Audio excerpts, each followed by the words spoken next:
Bonjour et bienvenue sur la chaîne L'Actu du TA. Pour cet épisode de la revue d'actu, on va répondre à une de vos demandes de faire plus de vidéos sur les enjeux internationaux. Donc aujourd'hui, on revient sur le coût de la guerre qui fait rage en Ukraine depuis bientôt 10 mois.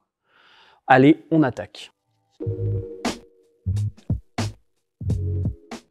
À bien des égards, l'actuelle guerre en Ukraine est le premier conflit ouvert entre deux armées modernes.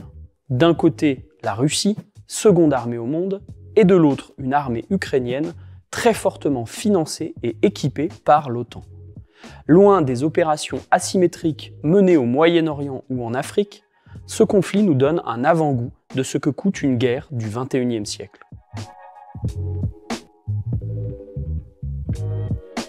Le 12 août dernier, les dégâts sur les infrastructures ukrainiennes se chiffreraient autour de 180 milliards de dollars, soit presque l'équivalent d'une année de PIB de ce pays avant la guerre. L'ensemble de la richesse créée par les travailleurs d'Ukraine sur une année. Quant aux conséquences d'ensemble sur l'économie mondiale, là on change d'ordre de grandeur. 4 250 milliards de dollars, sans compter les vies humaines. C'est 1,7 fois le PIB de la France, 7e puissance mondiale. Accepter de payer le prix de notre liberté. Rupture des chaînes d'approvisionnement, destruction, renchérissement des matières premières et spéculation liées, ce que va coûter cette guerre à l'ensemble de l'humanité, ce qu'elle coûte chaque jour qui passe, est colossal.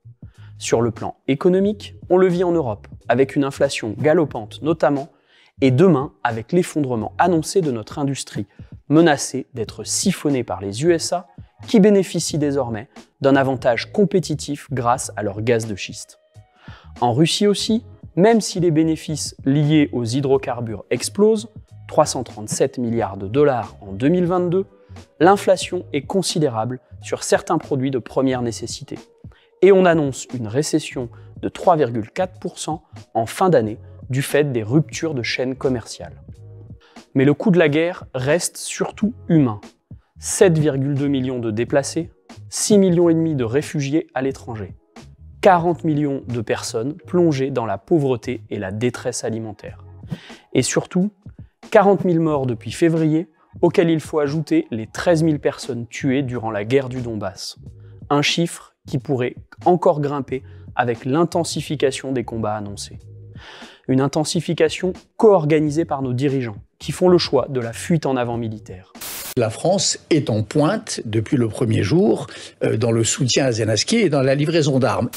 Moi, je pense que ce qui devrait animer les responsables occidentaux, les responsables du monde libre, c'est un souci, que l'Ukraine gagne et que la Russie perde. Pas qu'il y ait un compromis entre les deux.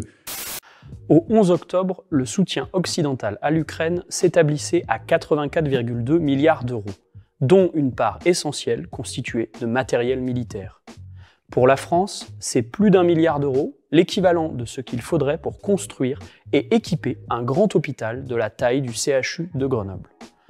Alors, cet argent n'est pas perdu pour tout le monde. Ainsi, Lockheed Martin, multinationale de l'armement états-unienne, enregistre un bénéfice record de 1,8 milliard au troisième trimestre 2022.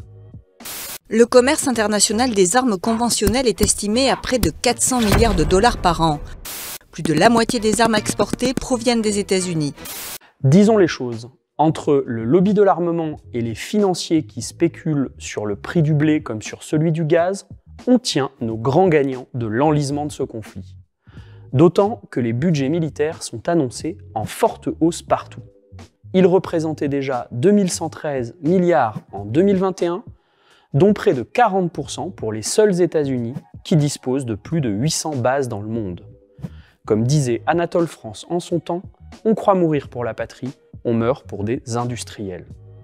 Alors oui, à l'heure où l'humanité doit faire face à tant de défis de civilisation, il est plus que temps de rompre avec la logique infernale de l'escalade militaire. Mais si on veut inverser la tendance et imposer l'option diplomatique, il va falloir que les peuples s'en mêlent. En complément, nous vous proposons aujourd'hui de découvrir le Livre blanc pour la paix.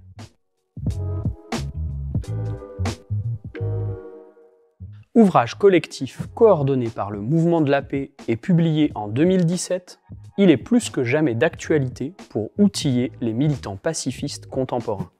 Cet épisode est terminé. Vu la gravité du sujet traité, la description des sources est plus fournie que d'habitude, donc n'hésitez pas à aller regarder. Pour faire connaître cette vidéo et son message, on vous invite à la partager sur les réseaux sociaux, à mettre un pouce bleu et à vous abonner à la chaîne, afin qu'elle soit davantage mise en avant sur YouTube. Merci d'avance et à très bientôt.